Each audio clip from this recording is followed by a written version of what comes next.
नमस्कार, आप देख रहे देवभूमि समाचार और मैं आपके साथ प्रियंका मलिक हाजिर उत्तराखंड की तमाम छोटी बड़ी खबरों के साथ। लेकिन खबरों का रुख करने से पहले एक नजर डाल लेते हैं हेडलाइंस पर।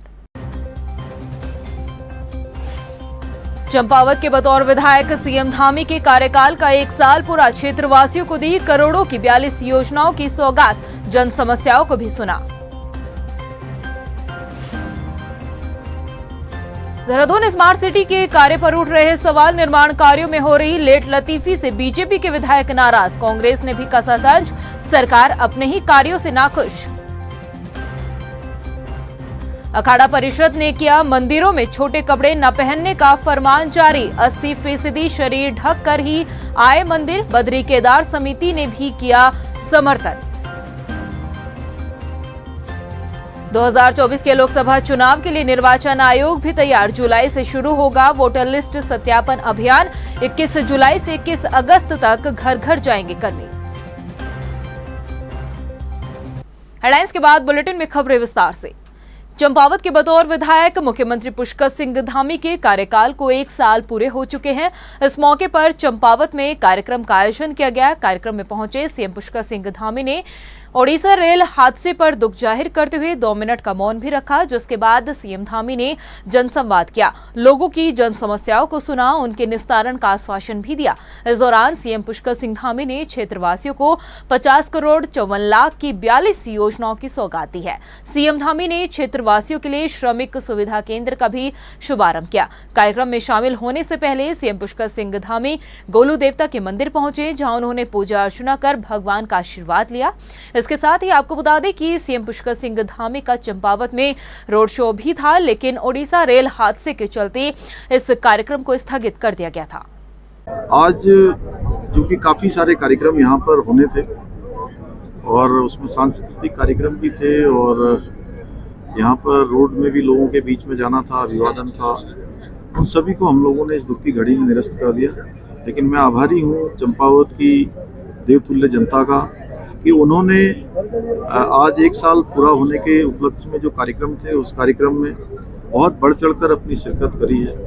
और ऐतिहासिक दिन आज से ठीक 1 साल पहले जो एक इतिहास चंपावत की जनता ने बनाया था, वो चंपावत के साथ साथ पूरे उत्तराखंड के लिए भी ऐतिहासिक दिन था कि उस दिन को यह चंपावत की जनता ने दिखाया कि प्रदेश के विकास में, प्रदेश को निरंतरता से आगे बढ़ाने में उन्होंने अपना सहयोग दिया, अपना आशीर्वाद दिया। उत्तराखंड के मुख्यमंत्री के तौर पर पुष्कर सिंह धामी ने दूसरी बार राज्य की कमान मार्च 2022 को संभाली, लेकिन अपनी सीट पर हार जाने के कारण उन्हें उपचुनाव से गुजरना पड़ा। आज ही की तारीख यानी कि 3 जून 2022 को चंपावत सीट से सीएम पुष्कर सिंह धामी ने रिकॉर्ड तोड़ जीत हासिल की। तो चलिए इस रिपोर्ट के जरिए आपको बताते हैं सीएम धामी का चंपावत सीट पर जीत के बाद 1 साल का कैसा कार्यकाल रहा।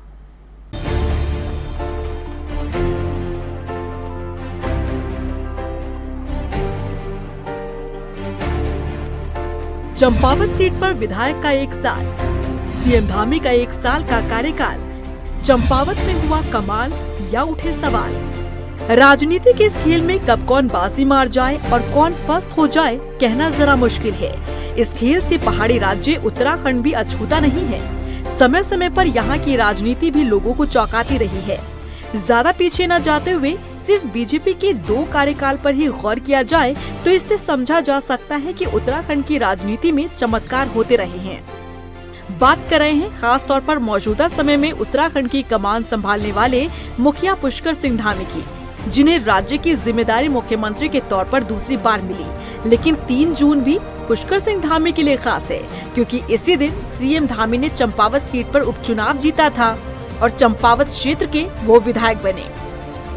उन्होंने कांग्रेस प्रत्याशी निर्मला गहतोड़ी सहित सपा और निर्दलीय प्रत्याशी को पछाड़ते हुए जीत का परचम लहराया। सीएम पुष्कर सिंह धामी ने 54,121 वोटों से रिकॉर्ड तोड़ जीत हासिल की, जिसके बाद सीएम धामी के पास काम करने के लिए पूरा खुला मैदान रहा। दरअसल 2022 विधानसभा चुनाव पुष्कर सिंह धामी की अध्यक्षता में ही लड़ा गया। इस चुनाव में पूरी टीम को तो धामी जिता गए, लेकिन अपनी सीट खटीमा से पुष्कर सिंह धामी को हार का सामना करना पड़ा। हालांकि धामी की हार के बावजूद केंद्र नेतृत्व ने धाकड़ धामी पर विश्वास किया और मुख्यमंत्री का सेहरा धामी के सिर बांधा गया। लेकिन नियम के मुताबिक सीएम धामी को विधानसभा का सदस्य होना जरूरी था, जिसके लिए उन्हें उपचुनाव से होकर गुजरना पड़ा और चंपावत सीट से धामी ने रिकॉर्ड तोड़ जीत हासिल की। बता दें कि सीएम धामी को उपचुनाव लड़वाने के लिए बीजेपी के कई विधायकों ने अपनी सीट खाली करने की पेशकश की, लेकिन चंपावत सीट को सीएम धामी ने चुना क्योंकि इसके पीछे कई कारण रहे। राजनीति के जानकारों के मुताबिक चंपावत सीट राजनीतिक रूप से कुछ खास नहीं मानी जाती। इस सीट को काफी हल्के में आंका जाता है। वहीं खटीमा और चंपावत के बीच की दूरी ज्यादा नहीं है। खटीमा के साथ साथ मुख्यमंत्री पुष्कर सिंह धामी चंपावत में भी काफी सक्रिय रहे, जिसका फायदा उन्हें चंपावत उपचुनाव में मिला। यहाँ से बीजेपी लगातार जीतती रही। वहीं चंपावत ज्यादा विकसित नहीं है, यहाँ विकास करने की काफी संभावनाएं हैं और जब राज्य का मुखिया इस सीट से विधायक हो तो क्षेत्र के विकास को लेकर उम्मीदें और बढ़ जाती हैं। बता दें कि सीएम धामी ने चंपावत के लिए 150 घोषणाएं की थी, जिनमें से 56 घोषणाएं पूरी हो चुकी है। वहीं चंपावत को प्रदेश का मॉडल जिला बनाने की भी घोषणा की गई। बता दें कि चंपावत सीट जीतने के बाद लगातार सीएम क्षेत्र में सक्रिय रहे। एक साल के भीतर यानी कि सिर्फ 12 महीने के अंदर सीएम धामी ने चंपावत का 15 बार दौरा किया। यानी कि चंपावत सीट जीतने के बाद से चंपावत के विकास पर खुद सीएम धामी नजर बनाए हुए है। बहरहाल देखना होगा कि आगे आने वाले सालों में चंपावत की तस्वीर और कितनी बदली नजर आती है। वहीं प्रदेश भाजपा ने ओडिशा रेल हादसे के बाद अपने सारे कार्यक्रम को स्थगित कर दिया। हर जिले में शोक सभा का आयोजन किया गया। ट्रेन हादसे में मारे गए लोगों को श्रद्धांजलि दी गई। भाजपा के मीडिया प्रभारी मनवीर सिंह चौहान ने बताया कि प्रदेश अध्यक्ष के निर्देश पर कार्यक्रम स्थगित किए गए। भाजपा का जनसंपर्क अभियान चल रहा है और इस अभियान के तहत पीएम मोदी के 9 साल के कार्यकाल और प्रदेश की धामी सरकार की उपलब्धियों को जनता तक पहुंचाया जा रहा है और इन सभी कार्यक्रम को आज स्थगित किया गया। उड़ीसा में ट्रेन दुर्घटना के कारण बहुत ही बड़ा दर्दनाक हादसा हुआ है, जिसमें सैकड़ों लोगों की जानें गई हैं। इसको लेकर के भारतीय जनता पार्टी ने पूरे प्रदेश भर में सभी जिला मुख्यालयों पर श्रद्धांजलि सभा का कार्यक्रम रखा है और आज जो हमारे महाजन संपर्क अभियान के तहत जो जिलों में और लोकसभा स्तर पर विभिन्न कार्यक्रम जो आयोजित हो रहे थे, उनको सभी कार्यक्रमों को आदरणीय प्रदेश अध्यक्ष माननीय महेंद्र वर्मा जी के निर्देश पर सभी कार्यक्रमों को स्थगित कर दिया गया है। और जो कार्यक्रम हमारे आज टिहरी में गुजरात के पूर्व मुख्यमंत्री नितिन पटेल जी और अल्मोड़ा में हमारे अश्विनी त्यागी जी की जो प्रेस कॉन्फ्रेंस होनी थी सांसदों के साथ, और सारी कार्यक्रम स्थगित कर दिए। इसके साथ ही भारतीय जनता पार्टी के द्वारा जो महाजन संपर्क अभियान के तहत विभिन्न कार्यक्रम पूरे प्रदेश भर में चल रहे थे, वो कार्यक्रम एक दिन के सारे स्थगित कर दिए गए। स्मार्ट सिटी के नाम पर देहरादून में जगह जगह आपको गड्ढे नजर आ जाएंगे, जिससे हर रोज लंबा जाम लग जाता है। लोगों को इससे कई परेशानियों का सामना करना पड़ता है।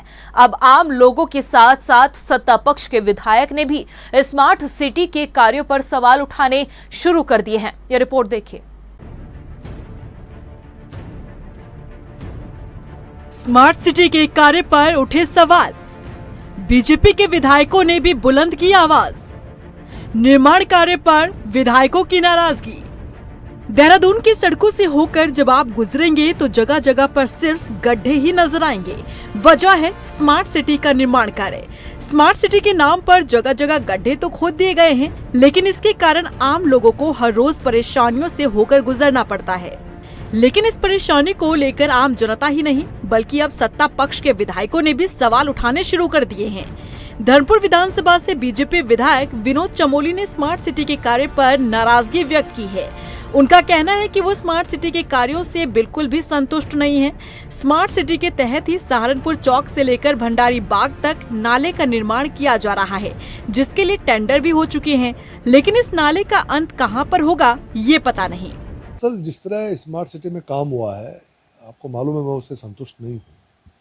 और उसी क्रम में इन्होंने अभी सहारनपुर चौक से लेके भंडारी बाग की तरफ में एक नाले का टेंडर किया है, लेकिन वो आधा अधूरा है क्योंकि उसका टेल एंड नहीं बना रहे हैं। जब ये मेरी जानकारी में है, मैंने उसका उद्घाटन कैंसिल करा दिया और मैंने बाकायदा स्टैंड ले रखा कि जब तक उसको टेल एंड तक ठीक नहीं करेंगे, मैं उस कार्य को प्रारंभ नहीं होने दूंगा। शहर में जो नाश इन्होंने मारा है, मेरी विधानसभा में नहीं मार सकते, ये तय है, मैं इनको करने नहीं दूंगा। तो उस पर भी प्रस्ताव बन रहा है। जब तो प्रस्ताव बन जाएगा, अप्रूवल हो जाएगा उसका, उसके बाद ही वो नाला बन पाएगा। ये मेरा स्टैंड है, मैं उस पर आगे काम कर रहा हूँ। इस मामले में बीजेपी के राजपुर विधानसभा से विधायक खजान दास ने भी विधायक विनोद चमोली के सुर में सुर मिलाया है। उनका कहना है कि काफी मशक्कत के बाद देहरादून में ड्रेनेज सिस्टम का कार्य शुरू हुआ है। विधायक विनोद चमोली की नाराजगी जायज है, लेकिन अधिकारियों के साथ बैठक करके इस नाराजगी को दूर किया जाएगा। देखिए, ड्रेनेज सिस्टम का जहाँ तक सवाल है, और अभी भंडारी चौक से लेकर के और सहारनपुर चौक तक उसको बनना है, उसका टेंडर भी हो गया है, किंतु आगे का विस्तार जो चमोली जी का कहना है कि आगे का विस्तार भी होना चाहिए। इस विषय को अधिकारियों से बातचीत हुई और मुझे लगता है कि तुरंत इसका निस्तारण भी कर लिया जाएगा, क्योंकि ड्रेनेज सिस्टम होना बहुत जरूरी है। बड़ी मुश्किल से अभी ड्रेनेज का काम प्रारंभ हो भी गया है, अभी प्रिंस चौक तक के काम सारे चालू हो गए हैं, उससे आगे का भी शुरू होना था, उसका टेंडर भी हो गया है। तो जो माननीय चमोली जी का कहना भी ठीक है कि अगर यहाँ से हम ड्रेनेज सिस्टम ठीक कर देते हैं, आगे उसका विस्तार कैसे जाएगा, आगे पानी कैसे जाएगा, सबसे पहले उसकी भी चिंता हमको करनी चाहिए। इस विषय को लेकर हम जल्दी आपस में बैठ करके निस्तारण करेंगे। स्मार्ट सिटी के कार्यों को लेकर नाराजगी कोई नई बात नहीं है। पिछले काफी समय से स्मार्ट सिटी के कार्य तय समय सीमा से पूरे नहीं किए गए, जिसके कारण आम जनता को काफी दिक्कतों का सामना करना पड़ रहा है। पूरे मामले में कांग्रेस ने सरकार को घेरते हुए कहा कि बीजेपी के विधायक खुद ही स्मार्ट सिटी को लेकर सवाल उठा रहे हैं, तो इससे दुखद क्या होगा। अब विपक्ष के कहने सुनने के लिए कुछ बाकी नहीं रह जाता, जब सत्ता पक्ष के विधायक ही अपने प्रधानमंत्री के ड्रीम प्रोजेक्ट पर सवाल उठा रहे हैं। ऑलरेडी केंद्र सरकार पूरे बजट में से 500 करोड़ रुपए की कटौती कर चुकी है अकर्मण्य अधिकारियों और कर्मचारियों की वजह से। खजान दास आज खूब प्रवचन दे रहे हैं, अपने समय को भूल गए खजान दास। इसी स्मार्ट सिटी को लेकर कई बार वो नेताओं से मिल चुके हैं, कई बार वो मुख्यमंत्री को पत्र लिख चुके हैं कि स्मार्ट सिटी का कार्य उस गति से नहीं चल रहा जिस गति से चलना चाहिए और लोगों का जीना मुहाल हो रहा है। आज वही बात अगर विनोद चमोली ने उठा दी तो कौन सी बड़ी बात है। विनोद चमोली ने साफ तौर पे कहा है, मैं अपनी विधानसभा में स्मार्ट सिटी के कार्यों का निर्माण नहीं होने दूंगा, क्योंकि जनता का जीवन सत्यानाश हो रहा है। और तो और जो नाला निकाला जा रहा है, उस नाले का अंत कहाँ होगा ये कहीं पर उसके ड्राफ्ट में नहीं है। तो ऐसे में जब प्लानिंग ही नहीं है तो किस बिना पर ये काम हो रहा है। पिछले 6 साल से उत्तराखंड की जनता या खास करके देहरादून की जनता को नरक बनाकर रखा हुआ है इस स्मार्ट सिटी के प्रोजेक्ट ने। बता दें कि समय समय पर स्मार्ट सिटी के कार्य पर सवाल उठते रहे हैं। लंबा समय बीत गया और निर्माण कार्य के नाम पर पूरे शहर में गड्ढे खोद दिए गए हैं। ऐसे में आगे बरसात के मौसम में शहर का हाल क्या होगा, इसका अंदाजा लगाना कठिन नहीं। ऐसे में जरूरत है कि जल्द से जल्द इस पर काम किया जाए, ताकि आम जनता को परेशानी न झेलनी पड़े। वही पंचायती अखाड़ा महानिवारणी के सचिव महंत रविंद्र पुरी ने धार्मिक स्थलों में आने वाले महिलाओं से अपील की है कि वो 80% कपड़े पहनकर मंदिरों में जरूर आए। महंत रविंद्र पुरी ने देश के अन्य राज्यों के मंदिर का भी जिक्र करते हुए कहा कि वहां महिलाओं को मर्यादित कपड़े पहनने होने के साथ ही उन्हें दर्शन किए जाते हैं। इसके साथ ही उन्होंने ये भी कहा है कि लफ्ज़ जिहाद की एक वजह से कपड़ों को बताया जा रहा है। उन्होंने कहा है कि अपने कपड़ों का ख्याल जरूर रखें। माताएं हैं, बहनें हैं, बेटियां हैं हमारी, उनको अपने जब मंदिर में वो आते हैं या किसी सार्वजनिक स्थान किसी समारोह में जाते हैं तो अपने वस्त्रों का, अपने परिधान पर विशेष ध्यान रखना चाहिए, क्योंकि ये जो प्रदर्शन हो रहा है समाज में, इसकी हर जगह निंदा हो रही है। खास करके धर्म स्थानों में भी तो विशेषकर माताओं और बहनों को बहुत ध्यान रखना चाहिए। भारत के अनेकों मंदिरों में इसमें एक कंडक्ट लागू हो रखा है वस्त्रों का। दक्षिण भारत के अधिकांश राज्यों में पिछले दिनों ये सुनने में आया कि महाराष्ट्र के भी कुछ मंदिरों में सरकार की जो कमेटियां हैं वहाँ उन्होंने एक निर्देश जारी किया है कि बहुत कम वस्त्रों में पहनकर आने वाली महिलाओं को प्रतिबंधित किया गया है। तो मेरा आपके इस चैनल के माध्यम से सारे श्रद्धालुओं से ये अपील है कि मंदिरों में जब भी हम जाएं, हमारी जो वासना है काम, क्रोध, लोभ, मोह, अहंकार, उसको आप घर पर ही परित्याग करें और श्रद्धाभाव से आकर के पूजन करें। इसके साथ ही बद्री केदार मंदिर समिति ने भी पंचायती अखाड़ा महानिवारणी अखाड़ा परिषद के सचिव महंत रविंद्र पुरी के इस बयान का समर्थन किया है। बीकेटीसी के अध्यक्ष अजेंद्र अजय ने कहा कि धार्मिक स्थल और पर्यटक स्थल में अंतर होता है, इसलिए धार्मिक स्थलों में मान मर्यादा का ख्याल रखा जाए, मर्यादित कपड़े ही पहनकर आए। अजेंद्र अजय ने कहा कि धार्मिक स्थलों की गरिमा बनाए रखना लाजमी है। इसके साथ ही भाजपा और कांग्रेस ने भी अखाड़ा परिषद के इस बयान का समर्थन किया है। कि मेरा स्पष्ट मानना है कि धार्मिक स्थल और पर्यटक स्थलों में अंतर होना चाहिए, स्पष्ट अंतर होना चाहिए। अगर आप पर्यटक स्थल पर जा रहे हैं, पिकनिक मना रहे हैं, तो उस हिसाब से आप उसको उस नज़रिए से देखना चाहिए। और अगर आप धार्मिक स्थल पर जा रहे हैं तो वहाँ की जो धार्मिक परंपराएं हैं, मान्यताएं हैं, उस अनुरूप आपका व्यवहार होना चाहिए। आपके व्यवहार में मर्यादा होनी चाहिए, आप मर्यादित आचरण आपका होना चाहिए और मर्यादित वस्त्र पहन करके ही आपको मंदिरों में जाना चाहिए। बिल्कुल स्वागत है अपने धर्म का, अपने संस्कारों का। इसी तरह से तो परिचय देंगे हम। भारतीय संस्कृति भी यही कहती है कि आप जिस जगह पर हैं उस जगह के हिसाब से आपके कपड़े होने चाहिए। आप डिस्को में कुछ भी पहने, आप अपनी शॉपिंग के लिए कुछ भी पहने, लेकिन जब आप हमारे पूजनीय देवी देवताओं के सामने जाएं तो आपको नतमस्तक होकर और प्रॉपर कपड़ों में होना चाहिए। इसकी मैं बहुत बड़ी हितैषी हूँ और मैं स्वागत करती हूँ इस बात का। देखिए, माननीय महाराज जी अखाड़ा परिषद के महाराज हैं और उनके हर प्रत्येक जो मंदिर की हैं, चाहे कोई भी हो, अपनी परंपराएं होती हैं।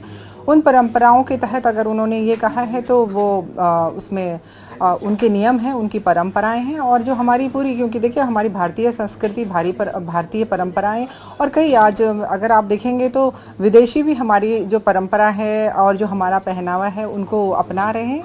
तो इसमें कोई किसी भी प्रकार की कोई बाध्यता नहीं है। अगर उनकी ये अपनी जो अखाड़ा परिषद को लेकर जो उन्होंने कहा है, उनका ये अपना जो है वो अपना निजी बयान। उत्तराखंड की विधानसभा अध्यक्ष रितु खंडूरी भूषण उत्तरकाशी पहुंची, जहां भाजपा कार्यकर्ताओं ने उनका जोरदार स्वागत किया। विधानसभा अध्यक्ष ने बताया कि केंद्र और राज्य सरकार उत्तराखंड को आगे बढ़ाने के लिए लगातार कार्य कर रही है और इसी के परिणाम स्वरूप उत्तराखंड के चारों धामों में रोड नेटवर्क को सही बनाया गया है, जिसके कारण यात्री और स्थानीय लोगों को सुविधाएं मिल रही है। साथ ही वाइब्रेंट विलेज स्कीम से सीमावर्ती गाँव में सुविधाएं भी बढ़ रही है। इसके अलावा रितु खंडूरी भूषण ने बताया कि 5 और 6 जून को गैरसैंण में बाल विधानसभा का भी आयोजन किया जाएगा।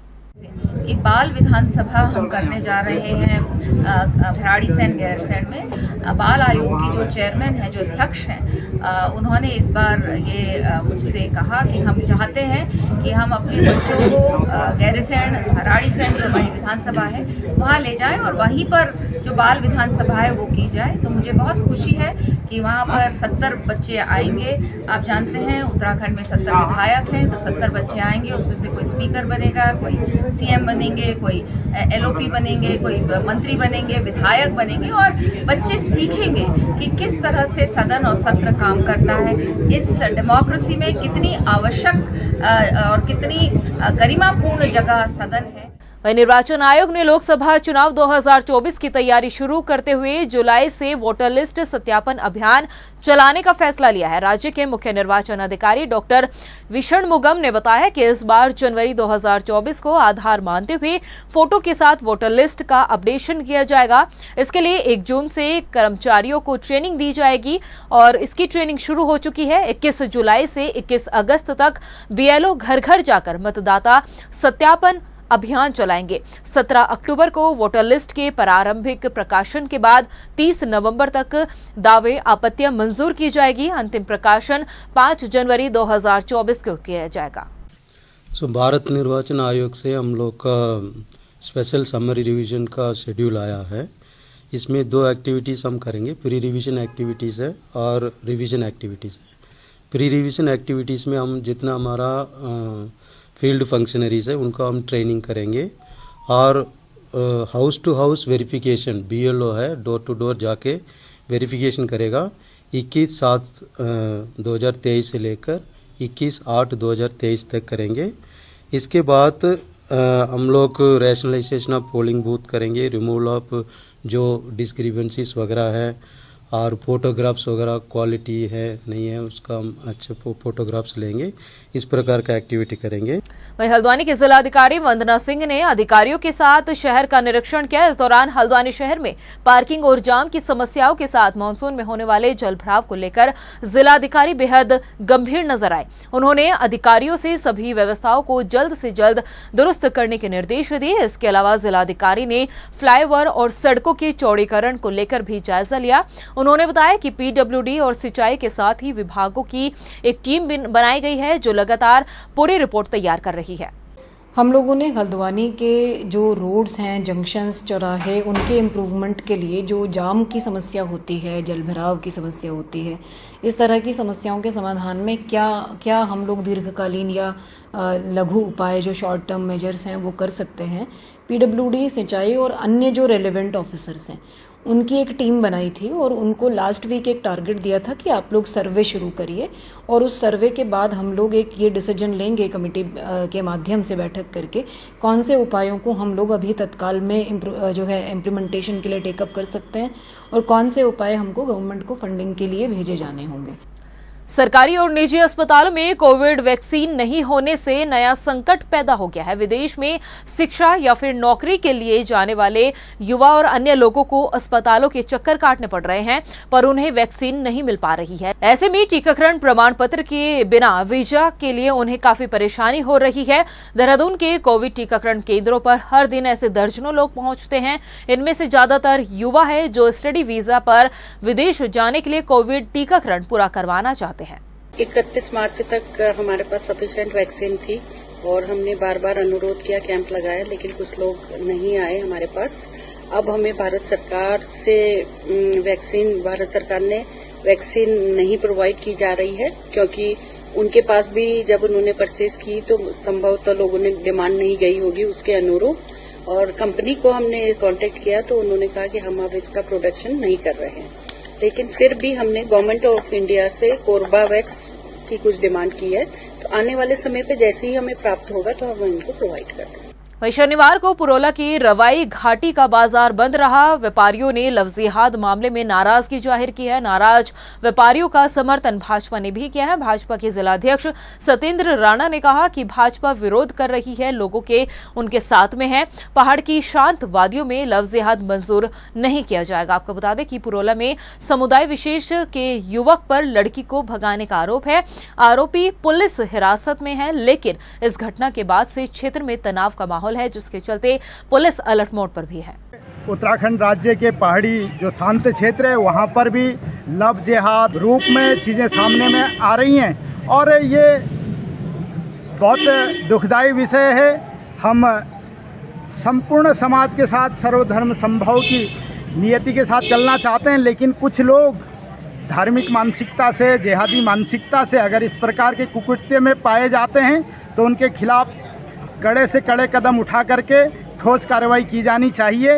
इसके लिए यहाँ का युवा जागरूक हुआ है और यहाँ के स्थानीय जनता के माध्यम से ये कार्यक्रम किए जा रहे हैं, तो निश्चित रूप से हमारा भी जनता को समर्थन है और इस प्रकार का जो लैंड जिहाद और लव जिहाद के माध्यम से कुकृत्य किए जा रहे हैं, इस प्रकार की मानसिकता के लोगों का हम घोर विरोध करते हैं और उनका प्रतिरोध करते हैं। प्रदेश की खबरों में इतना ही, फिर हाजिर होंगे कुछ खास खबरों के साथ। तब तक के लिए मुझे दे इजाजत, नमस्कार। चंपावत के बतौर विधायक सीएम धामी के कार्यकाल का 1 साल पूरा। क्षेत्रवासियों को दी करोड़ों की 42 योजनाओं की सौगात, जन समस्याओं को भी सुना। देहरादून स्मार्ट सिटी के कार्य पर उठ रहे सवाल, निर्माण कार्यों में हो रही लेट लतीफी से बीजेपी के विधायक नाराज। कांग्रेस ने भी कसा तंज, सरकार अपने ही कार्यों से नाखुश। अखाड़ा परिषद ने किया मंदिरों में छोटे कपड़े न पहनने का फरमान जारी। 80% शरीर ढक कर ही आए मंदिर, बद्री केदार समिति ने भी किया समर्थन। 2024 के लोकसभा चुनाव के लिए निर्वाचन आयोग भी तैयार। जुलाई से शुरू होगा वोटर लिस्ट सत्यापन अभियान। 21 जुलाई से 21 अगस्त तक घर घर जाएंगे कर्मी।